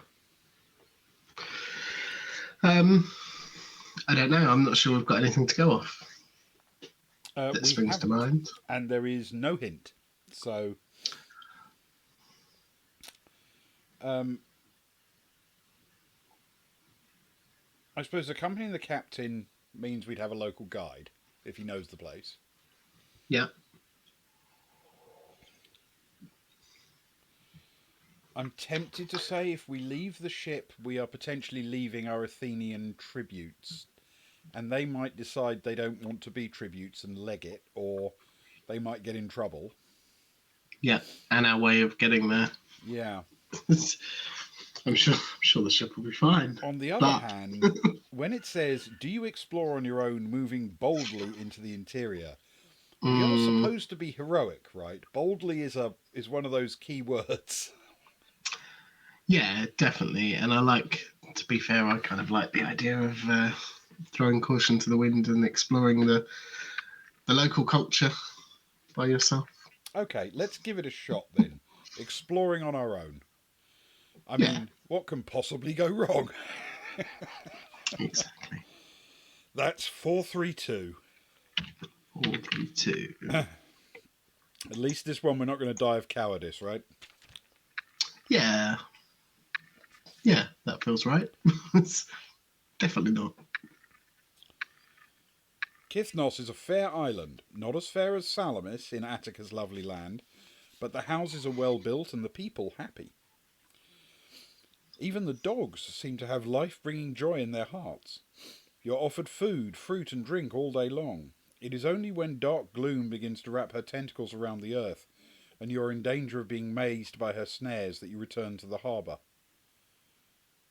Have one honour point for your Lavendia throughout the day. How nice. I was wondering where that was going then with Dark Gloom. I was a little bit worried. Yeah, and go to 279. Well, that was encouraging. Yeah, only cost us one honour point overall to just get rid of a giant sea monster. Net. You reach the harbour. As you approach the place where Athena's proud vessel lies, you feel inside your tunic and find that the documents for great Minos, king of Crete, have gone. You have failed your father if you do not find them.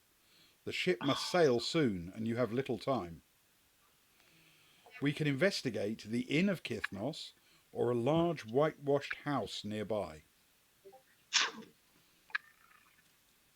Oh, this feels bad. I thought the people were happy. Why are they Yes, stealing from us? it lulls you into this inaccurate sense of security, doesn't it? Yeah. And it's, to be fair, I think all the books we've played have had a really good sense of giving you freedom, giving you just enough success that the amount of failure that it throws at you doesn't overwhelm you and make you give up. Quite right. Which is fun. Yeah. So hopefully this won't be an either or lose, win or lose choice. Yeah. Inn of Kithnos or the whitewashed house? What do you fancy? We may get to do both anyway, of course. Yeah, I'm going to be honest. If we're looking for something that's been removed from our person without our knowledge, I'm more likely to go to an inn. Yeah, sounds like the local thuggery might hang out there. You never know. Let's try Yeah. it. 380.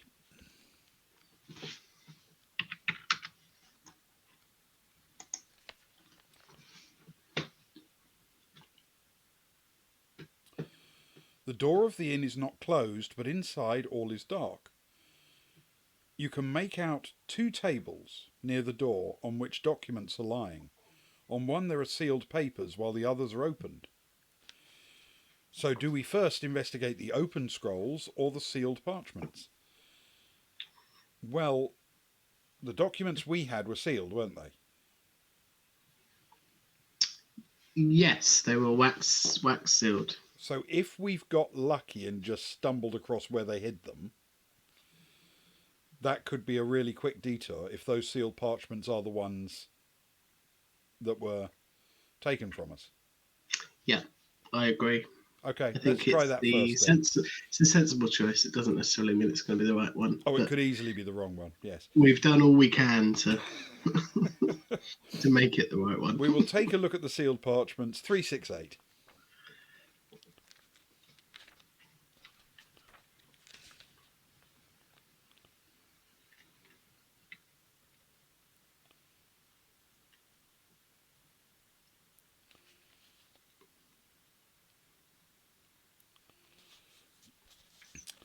You grope around as a man blinded at the hour of glorious victory, for whom there is no sight of loved ones on his return, and all until his life's undoing is dark. Yet you are amazed when your hand touches one of the seals. These are your documents. Here is your father's signet imprint in wax. The captain must have handed these over by accident. Without them, your time in Crete would have been doom-laden before its start. Thankful in your heart, but with one shame point for your prying, You may either examine the other table or return straightway to the ship. Okay. So, A shame. well, you see, the way I read that is that if we examine the other table, we take the shame point. Oh, or yeah, Because these are our documents, right? yes, So, thankful in your heart, one shame point for your prying. You may either examine the other table or return straight away to the ship. one shame point for your prying. You may either examine other. I think that means if we go straight back, we don't get the shame point. But if we pry, we might get some information, but take a shame point for prying. Yeah, I'm going to be honest. I'm quite tempted to pry anyway, but Yes. only because in theory, I suppose my immediate response before the wax seal of our papers was, oh, the open ones are obviously going to be more important because they've been opened. Yeah, but they were probably the ship's documents. I mean, the thing is, of The course, correct ones, for yeah. all we know, those documents might reveal something really important, like the fact that the captain isn't planning to take us to Crete at all, but is planning to take us somewhere else and drop us off on some remote rock. Yeah, or something really benign. But What do you think? Is it worth a shame point to look at the other table? I mean, real life Ewan wouldn't pry into anyone's, documents or personal business. So We let's live, currently have a let's live lot. dangerously. We have a pretty big gap between our honour and shame points. Yeah. I think we can take it. All right, then let's take a shame point and examine the other table. 614. Cool, Ben. I'm glad we're on the same page. Information is key. Yes, that is very true. Very true. Okay. You wish that you could light the lamp, but this would surely bring the innkeeper to investigate. What little you can make out is the islands in the vast wine-dark realms of ocean. Storm-tossed Chios, who died from eating of Poseidon's Melian herd, never aid a lame man. These all seem just like weird little quotes and fragments. There's a clash as of a massive shield in the bitter battle. Someone is coming. You must leave for the ship. Okay, so then we take our shame point. Fair enough. Yeah. And then we go to 575, which is where we were going anyway. Cool. So it didn't actually yield us much in the way of information at all. Yeah, definitely more Except questions. possibly for the advice answers. to never aid a lame man. Yeah.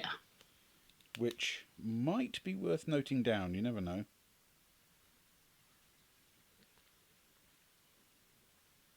Yes, well, I mean, we paid a shame point for it, so we should. Yeah, let's hope. Feel if we paid for it, we should write it down in case we have to go to procession. You never know. Yeah. You almost shake with joy as you return to the harbour that you've recovered the precious letters to Minos. If you'd not had them, the wrath of gods and men at your mission's ending would have been as the stormy anger of the Olympians against the earth-built Titans, penned in their fiery tombs as punishment for the destruction wrought upon the fair green world. Go to 475.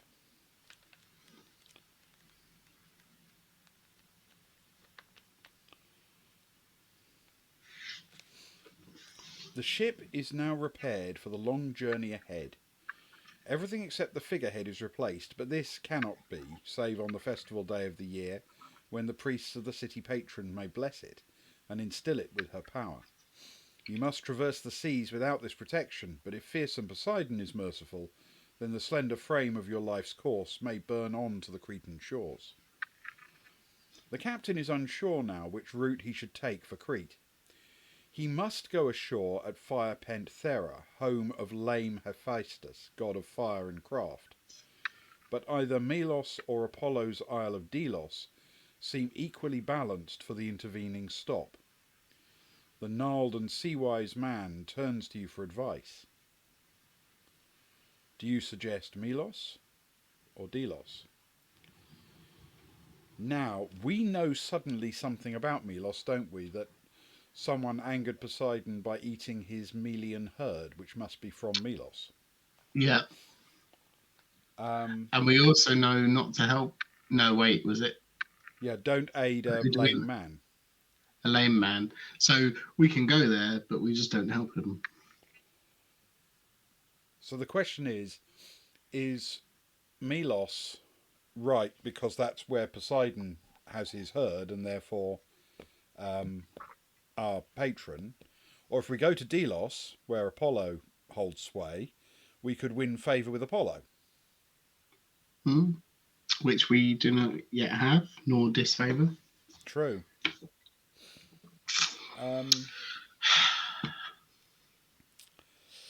Okay.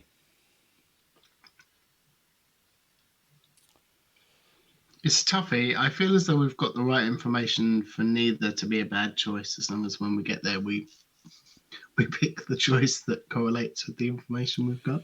I think that's the thing. Don't eat stuff. Okay. Don't help people. So, given that we already have Poseidon's patronage, how about we aim for Delos in the hope that we can win Apollo's, at least his favour? Yeah, that makes sense to me. Seems reasonable? We'll give it a shot. Yeah. So we will suggest Delos, 452.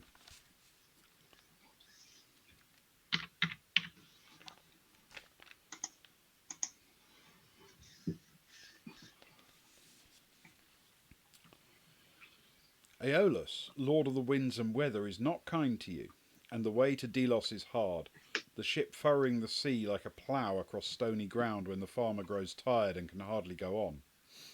At last the Isle of Delos is in sight, cliffs strangely large and glowing in the dawn sun. The sailors make ready to land, their long flowing hair blowing in the breeze. At your landing you are greeted by the headman of the island, who implores you to save them, for an evil man has taken up residence at the temple of Apollo, and will not move. Perhaps you could drive him away. The man implores you once again, and his robe of green and long white beard seems strangely pathetic. Do you agree to help and fight the man, or do you feel too weakened by the voyage to risk a fight before Crete? I think there are honour points up for grabs here, aren't there? Ben, I think we were told not to help someone. Yeah, but I don't think it was don't help anyone. I think it was don't help the lame man. And the headman is apparently pathetic and wears green, but not lame. Yeah, which I suppose has different meanings in ancient times, but modern day meanings, you could certainly say that somebody who's pathetic. He's old and weak and helpless. Yeah, sure, he's pretty lame. Yeah. Although maybe that's what the book wants us to believe. Maybe, though. Bear in mind, this book was written a long time ago. I mean, not as long ago as it's set, you understand, but still a long time ago. Yeah. Much closer to now than when it was set, certainly. Yes, 1985 it was first published. It's a good year. Excellent year. But a fair old while ago.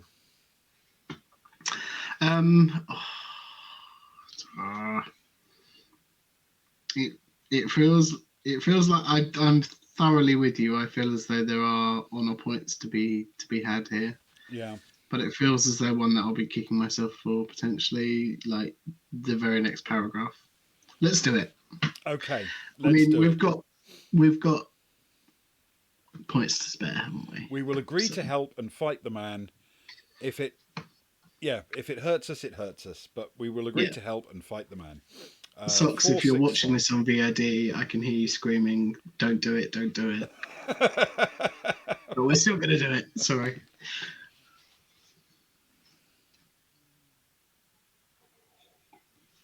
Sorry, Ben, what was that number? Okay. All right. 465. Thanks. You are conducted past the great marble buildings of the tiny isle to the place where Apollo has his sanctuary, the place of his birth, a gift from Poseidon in exchange for Caloria. Before the temple gate stands a man robed in black, wearing black armour, with a sword of deepest night, as if it were a heavenly blade cast out from the sky, and charred and burnt in its descent to Delos. "Stranger," he croaks, his voice hoarse and hard, "fight or die. You must fight." The man has might 7, protection 13. Now this includes his sword might 2, greaves protection 1, breastplate protection 3. For this fight only, we have to subtract 2 from our might because of seasickness. Okay, which means I work out as might 4, 5, 6, 7, 5. Mine is currently 4. And I'm protection 14. Do we also subtract from our protection, did you say? No, just take 2 from the might. Okay, cool. Yes, so my protection is 16. Okay. Which we're going to need to roll well then, because he's a 7-13, which is tough. He's roughly aligned with us on protection, and he's bigger than us on might thanks to seasickness. Yeah. Okay, let's give it a fight. Let's do it. You ready? Yeah. Come on, dice. Oh! I rolled an 8, double 4 for my attack, which sadly doesn't get to his protection. Mine is a 9 plus 4, which is 13. 13. And the way we're doing this, that's not enough. Because he has protection 13. Yes. So, we are going to roll for him. He rolls a 5 plus 7, which is 12. I think that means it doesn't matter which of us he goes for, because we're both safe from that. Yeah. Okay, so our turn again.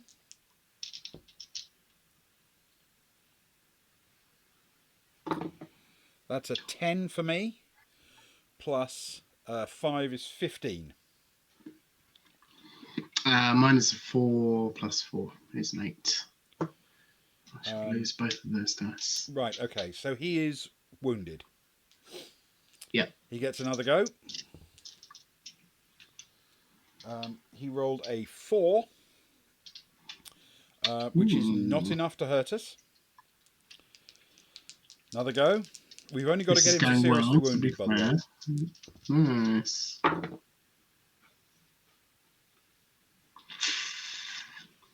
7 plus 5 is 12 for me. That's not enough to hurt him. No, mine is another 9. A different 9, but a 9. Plus 4 is a 13. Okay, his go. Hey, IMT. You caught us in a very tense moment. We're in a fight with a shadowy person. 4 he's got, which is nowhere near enough to hurt us. Which is very useful. Thanks, Angie Pops, for the sub, by the way. Oh, Angie Pops, thank you so much. That's really kind. Right, our turn. Yes, indeed. That's a bit better. That's a 9 plus 5 is 14. That's enough to hit him. Ooh. So, did you get him as well? No, I got yet again a third 9, which is one below what I need to hit him in this fight. Which means he is now seriously wounded. Which means is enough. We get to turn to 519, at which point it's going to say he gets really angry now and his stats improve. He's now fully healed, and Yeah, more powerful. For anyone who's just joined us on IMT, we are currently playing through Choose Your Own Adventure book. Who is this one from, Ben? Because This this isn't is a fighting fantasy, is it? from the Cretan Chronicles series. It is book number 1, Bloodfeud of Altheus. Yeah. I am not aware that it is practicable to get any of the other Cretan Chronicles books. I don't even know that they ever printed any, to be honest.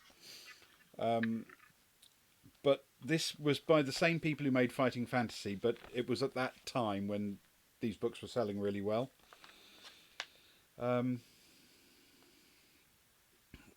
Okay. So, as your blade strikes through the body of the man, his visage seems to dissolve, and his body to crumple and vanish.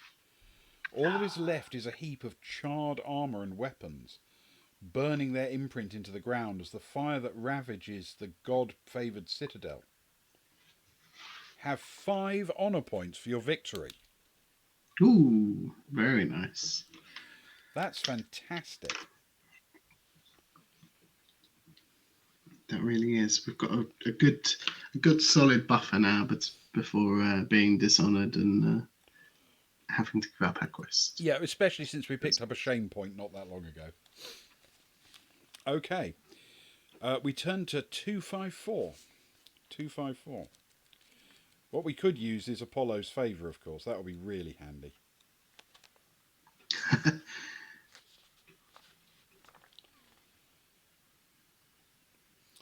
The temple is a small and simple affair. The priest is not here. He died at the hands of the hellish man, explains an elder. There will be no more prophecies on Delos until the god touches one of us with that gift and curse, which bestows great honour and takes away all peace. And then we get if Apollo is your patron or you're in favour or is neutral or whatever. Yeah. Apollo is neutral to us, so we have to turn to 552.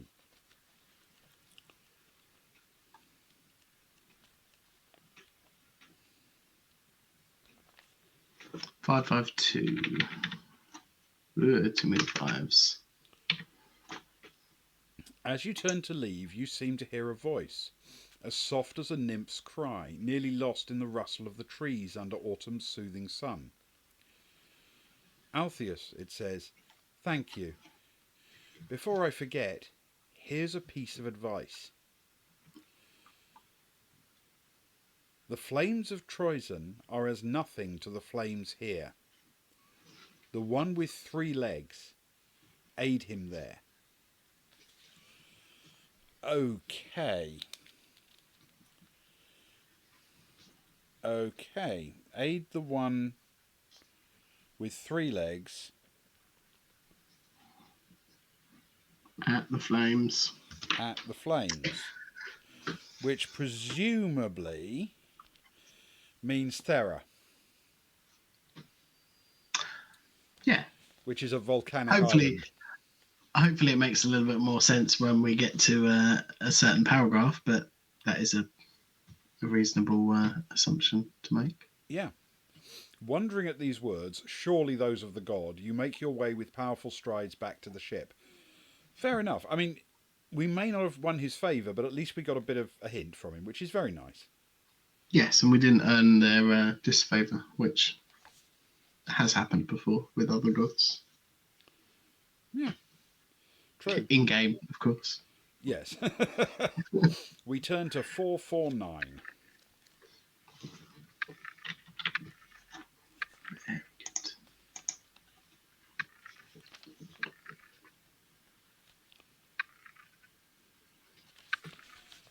You are thanked profusely for your help as a hero, for releasing them from ill-bearing death and fear, and returning their pride and their sacred shrine.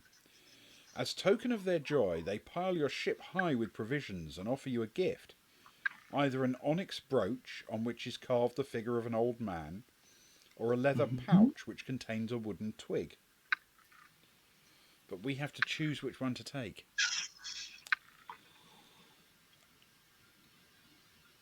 I mean, leather pouch containing wooden twig doesn't sound as appealing, so it's got to be the right one, right? I don't know. It sounds... Maybe it's the difference in our personalities, Ben, but it sounds quite appealing. I wouldn't mind a leather pouch with a twig in it. Yeah. Would I prefer it to a brooch of an old mare? I don't know. It's a tough choice. That's all the insight I have on this situation. I'm happy to go with what you feel.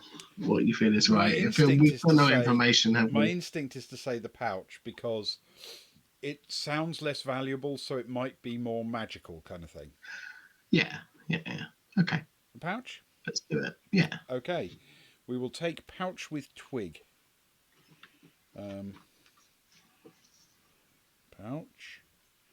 with twig. Pouch with twig. That's very exciting. We take the pouch, 95.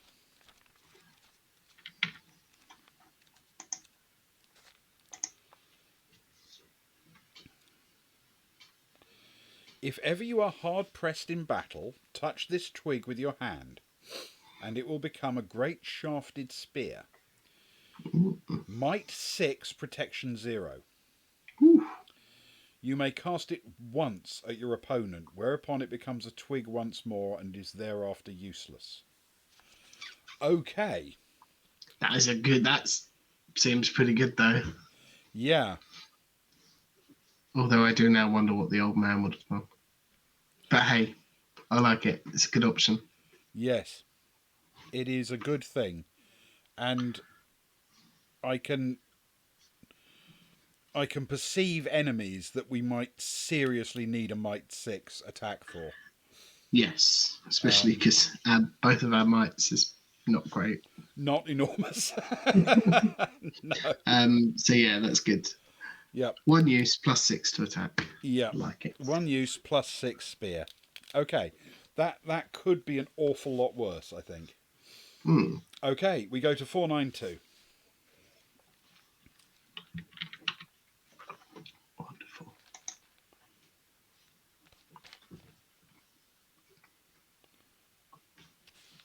Okay. Away from blessed Delos, the ship flies across the water towards Hephaestus, Isle of Thera. Your weary limbs feel better now, and you're able to walk on the deck, admiring the waters and the craggy isles you pass, except when squalls suddenly come and send you scurrying beneath, feeling as if your body is riddled with feathered arrows. At last the ship comes in sight of Thera, where the Phoenicians dwell. Now, I think this is going to be the fire island where we have to aid the three-legged person. Yeah, definitely a volcano. Yes, that's my guess. And I don't know if aid means throw them into the volcano because that's what they really need, or help them. Yeah, aid is very subjective, to be fair. Yeah, aid is exactly. It's a very personable moment. But as we are arriving at a new island at this point, I'm going to suggest this is the time to take to call it for tonight.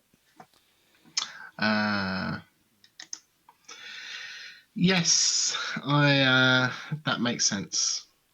Before we get into anything too serious on Thera, before volcanoes and throwing people into them, because we have a new island to explore next. Well, this is amazing because we are still playing this book. We are 2 full sessions in. We're not dead yet. We haven't even died of shame or stupidity or all of the things we normally die of. All the other possible, just one, you've made a bad choice. We've given you 2 options to get out of it, and you haven't chosen any of them. Sorry, you're dead.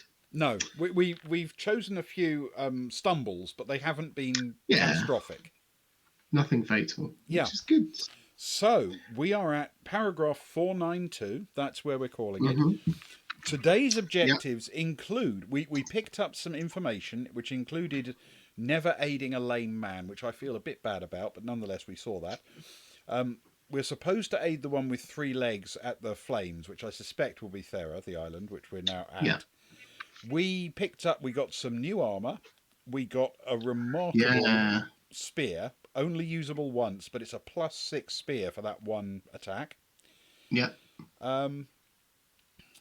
And let's not forget that we called a god to help us defeat an unimaginably giant sea monster. Yes, we I did. think was the quotation marks. Which it has to be said, impressed our crew on our ship quite impressively when this Yeah, enormous sea serpent turned up, and we shrugged and said, "I'll just call Poseidon," and he turned up Poseidon, and shooed it away for us. That really Sea did Daddy impress the needs crew. help. That they were taken with that move. Yeah, yeah. Yeah, I can. I mean, that to be fair would have impressed me as well. If I'd been on that ship and this enormous sea serpent had turned up and I'd gone, oh, we're definitely going to die now. And then one of the people on board the ship had said, don't worry, I've got this, and called Poseidon up to chase it away. Yeah, Be yeah, like, yeah, precisely. okay, this guy's kind of cool. Yeah. All in all, not a bad Friday night. Not a I bad feel. Friday night. We even defended Athens from an invasion of Amazons. True, yeah. And earned information from the Honourably. Queen after defeating her in one-on-one combat. Yeah, We learnt that there is an Amazon on Crete that we can contact for help, Lembra, and we were given a Limber. jeweled brooch that we can Yeah, show her for proof that her queen Antiope was defeated by us and is now our ally. yeah. So Mention all in the all, name, show the brooch. we achieved some things. Mm. We did. It feels as though we gathered a lot this time. I think the first one we made our way through, not unconvincingly. We certainly made our way through quite well, but I think this one we've gathered a lot of information or things that could potentially help us. Which I think with the fighting fantasy ones felt a lot harder. It felt like you could either go this way and gather something really useful, or you could go this way and not. Yes. Yeah, I agree. There was that And I don't know if sense, that's wasn't true, there? but it felt that way Yeah, sometimes. there was definitely that sense that you had to have multiple goes through a fighting fantasy book, because if you went left instead of right at the wrong moment, then you could make it through either way, but you kind of had to work out the right route over multiple journeys so that you could pass everything you needed. Yes, yeah, to optimize your route. Whereas this time, it feels a bit more like you can do it with the favour of this god or that god, and you make different choices and get different boons, and you can make it through no matter what. Yeah, I think so. Which is probably why we're about to go on to the third episode of this one, That's right. and we're not dead yet. Which is remarkable. So yeah, for those who are unfamiliar with this, we're usually, when we do these kinds of game books, we're usually dead in about an hour, and quite often dead in less than that. Yeah, there's been the odd occasion where we're not. Yeah, there've been some we've actually got to the end of. I mean, we haven't succeeded in any of them, but we've made it to the end and failed. But the longest we've ever gone was the first one, the Warlock of Firetop Mountain, which we did in 2 sessions. I don't think they were as long sessions as this, and we failed at the end. But this one, we're still going, and I think we've still got a chance. Yeah, it certainly feels that way. Nothing's out of our reach. It doesn't feel as though... certainly, was it Warlock of Firetop Mountain where you needed 3 keys for a chest or something? Yes, that's right. And we kind of, I think at halfway we'd got through and maybe we hadn't reached any, or maybe we'd got one and it felt as though, okay, maybe we've missed one. And it turns out we got there and we only had one. Yes. And so it didn't feel out of reach, but it felt unlikely that we'd get everything we need to get through. This one, not so much the case. Yeah, I think with Warlock, we knew that if we'd plotted a different route through the sort of first half of it, which was the maze half, or not the real maze, but the sort of corridors bit, we could probably have sort of zigzagged our way through that somehow and picked up more stuff. Yes. Yes. However, we will at some point be going back to Warlock Mountain, you know. Yes, because there's a return to Firetop. Yeah, to Mountains, Firetop Mountain. There is. Yeah. And we will be playing that on stream at some point. And I'm really interested. I'm going to have to rewatch the first one before we do that, because I'm really interested as to whether the layout is the same but the content is different, or some of the content is the same and the layout's slightly changed. Or Yes. I'm interested as to how they write a replay Well, or a return we to did have the the same opportunity place. to do something like that at Trial of Champions, didn't we? Because Yeah. the second half of that is supposedly set in the Death Trap dungeon maze. Yes, but But we died very quickly. unfortunately, we died before we got to that part of the book. Yeah. So I'm hoping with Return to Firetop Mountain that it's we're just thrown straight in and we get to at least see whether it kind of maps out the same or what's similar and what's different. Would be really Yeah. interesting. Definitely. But, Ewan, for tonight, thank you very much. I feel we did good work. We Yeah, battled monsters and defeated bad guys, and we've at least not annoyed any gods this time. that's true as well. No disfavors. No disfavors with the gods is always a bonus. Yeah, but last session we managed to end up with two gods who don't like us very much, which may Yeah. yet leap up and bite us, of course. Yes, yeah, indeed. That is true. But yeah, no, it was great fun. Thank you, Ben. Excellent. Well, thank you very much, anyone who watched live or on demand. Tomorrow Yeah. night we are playing Orbital Blues, and Luke will be back with us, and we will be joined with by the magnificent Sock Fiddler, and we are in the process of fixing a boxing match and trying to pull together about 11 other strands into one enormous finale and showdown on an industrial space station that is really ugly and filled with really bad coffee. So that is our objective for tomorrow night. I'm sure Yeah. we will have a joyous time doing it. If you can join us for that, please do. As Socks puts it on Discord, it will be the crime episode. Lots of crime will be happening. Lots of Apparently, crime. Yes. mostly the fixing of a boxing match and aiding Exactly. of criminals Yes. potentially. Superb. Right. Good times. Thank you for tonight, Ewan. Thank you, everyone who tuned in to watch. Yes. And we will see you tomorrow or at any time in the future you choose to join us. Good night. Good night.